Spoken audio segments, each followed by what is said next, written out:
નમસ્તે ખેડૂત મિત્રો, આજના વિડીયોની અંદર આપણે જોશું કે ગુજરાતની તમામ માર્કેટયાર્ડની અંદર એરંડાના શું ભાવ બોલાઈ રહ્યા છે।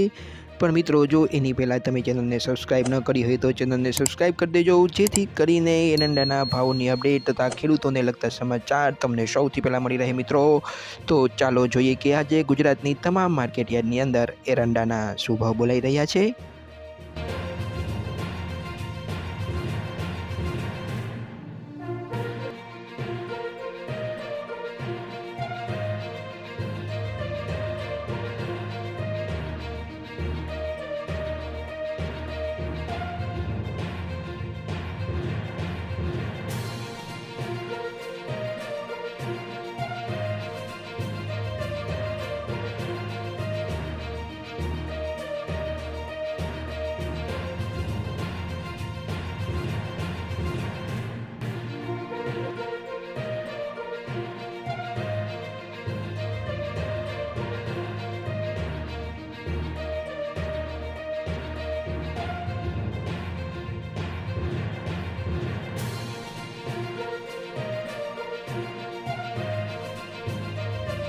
તો મિત્રો, ચેનલને સબસ્ક્રાઈબ કરવાનું ભૂલતા નહીં। આપણે મળશું આવતા વિડીયોમાં, ત્યાં સુધી જય જવાન જય કિસાન।